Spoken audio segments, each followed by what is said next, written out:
Yes, we have been speaking about artificial intelligence throughout this conference, and this is for a reason. AI is now firmly a part of our life.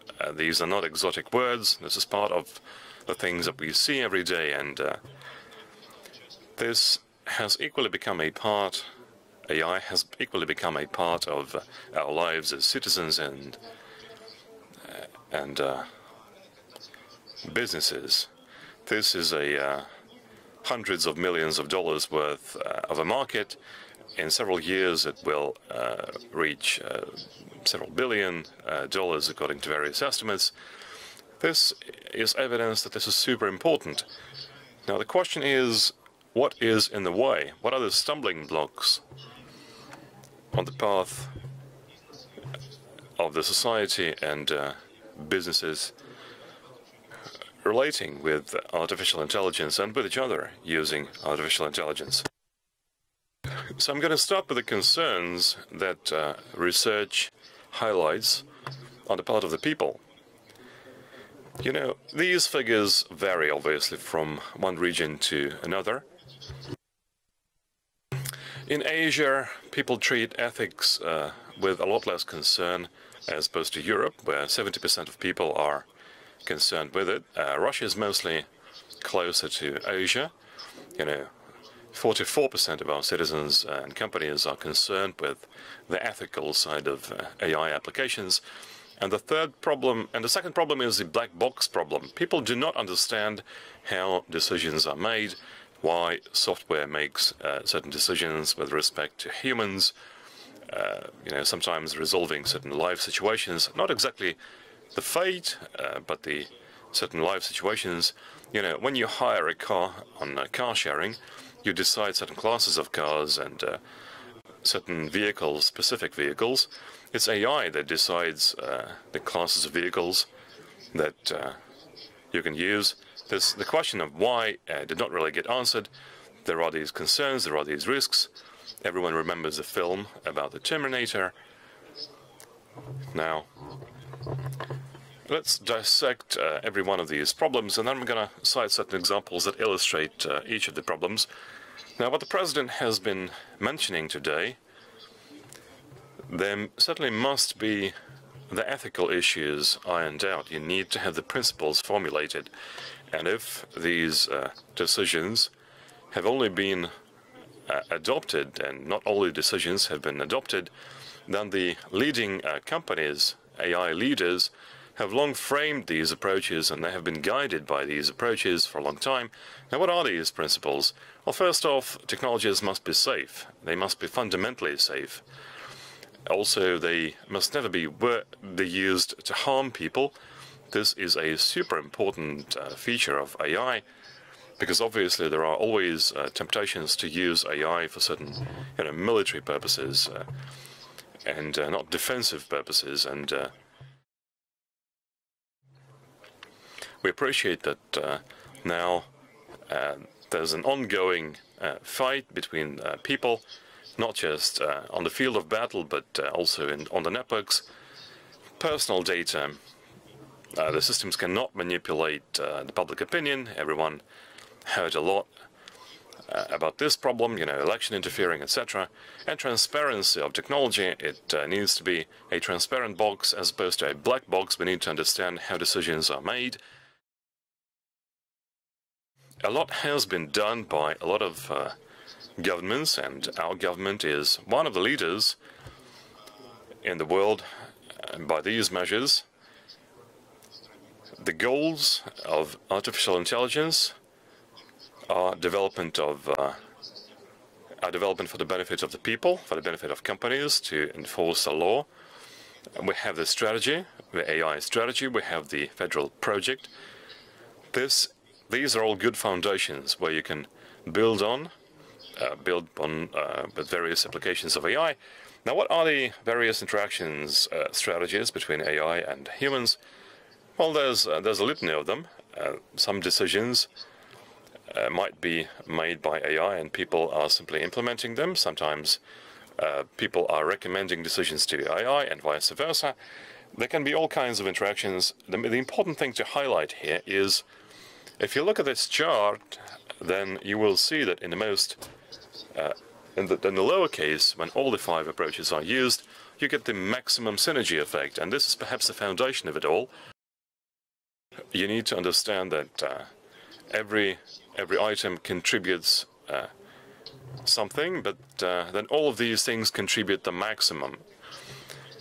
What are the industries? The financial industry is obviously the leader. This is the traditional leader in digitization, in informatization, and application of new technologies. But then the conventional industries are oil and gas, transportation, public utilities, city management, health, that is coming to the fore against the backdrop of the pandemic.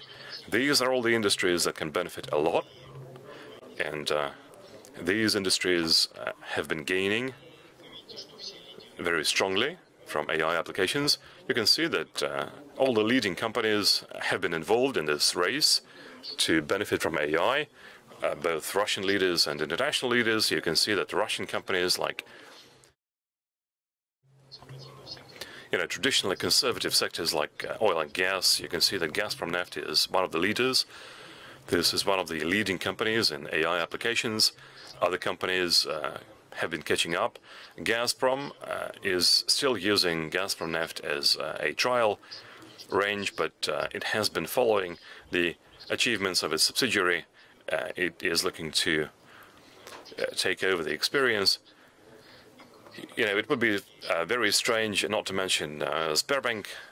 This is probably the largest conference in the post-Soviet space, the largest conference in AI. Now, what are the synergies? What are the synergies for us and businesses from AI applications? The very first example is something that we have been using every day. One of the telecom operators implemented AI to adapt and redistribute network capacities based on the loads at any given point of time in any point of space. We obviously move from home to work and back to homes at night. At some points in time, we concentrate in certain geographical areas like trading venues, etc. And AI adaptively redistributes network capacities, and we benefit in a big way from these redistributions. And these are stable, good quality signals. And the mobile operator gets our loyalty. And the network capacities are rationalized. You don't need to put more towers. You need to redistribute all kinds of resources from the areas where they are not really in demand. This project is about SIM vending machines. This is a very interesting case, especially during the pandemic. This is essentially a self-service terminal where you can come, you can get your face recognized, you can apply a passport scan, and you can just get a package of documents issued. This is quick. You don't need to meet other people. You don't need to expose yourself to the danger of contracting something. These vending machines can be placed anywhere. You can apply this solution. This is a wonderful solution. The business benefits are obvious. You don't need to employ staff. Up to 500 new users can be enabled, can be connected every day. Both sides win, both the customers and the companies. No fears, no worries, because it's a transparent operation. Now, at the peak of the pandemic, we all understood how much online interactions we have, and then there were some gaps. Loan support from the banks became not that available. Financial management became an issue, so Renaissance Credit used ABBYY technology to enable an online service for application processing, loan application processing. It works much quicker, 2 times quicker actually. You can get a loan sitting at home. You can simply transfer the scans of documents, and the employees are using the system 3.5 times quicker, and they can review the application 3.5 times quicker.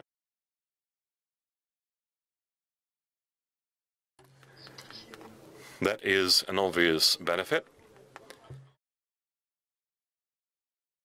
Here's a highly relevant story for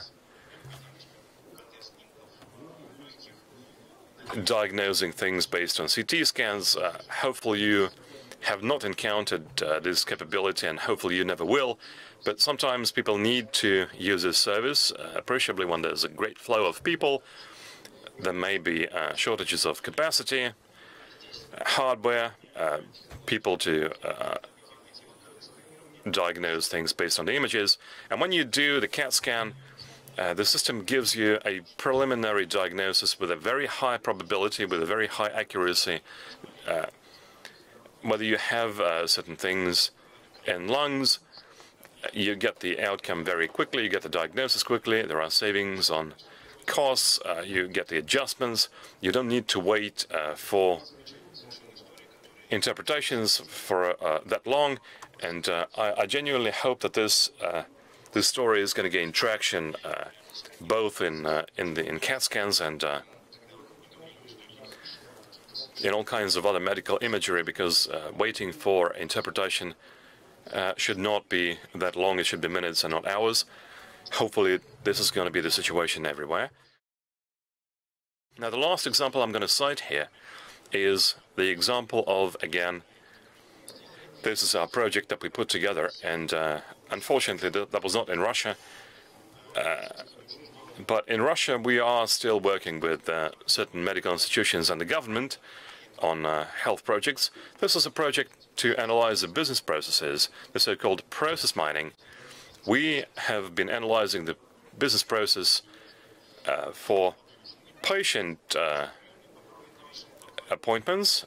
You know, the place where patients get processed, there's certain crowding. You know, people need to get served. People need to do. You need to do triage. Who needs to get served the quickest because their condition is grave? Who needs to get postponed? And all of this process is, it's a branchy process. There are dozens of options. There are dozens of tracks, and each of those tracks is the right path to take. You can't do the analysis on the fly. So we put together a project based on our system that allows you to get a full picture of the process, and this enables the citizens to get better and quicker service without any mess. And the clinic obviously won a lot from this service rationalization, from the boost to loyalty, from projecting the hospitalizations.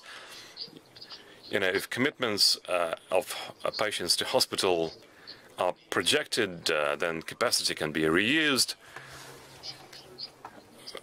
You can predict the history of service. You can predict the future workload based on the history of service, and they cut down the unused timings, timeframes. So these are the live examples, and I think these are wonderful examples. These are wonderful proofs that you can and must use AI in all of these 5 interaction types, and you can benefit here and now because AI can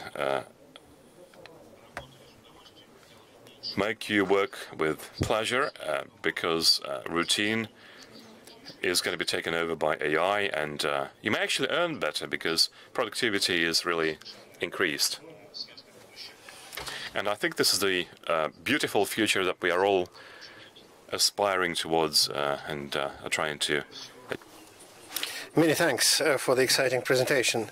The biggest question that appears at such moments when you talk about AI technologies, actually you mentioned this point about possible negative applications and the whole issue of regulation of such applications.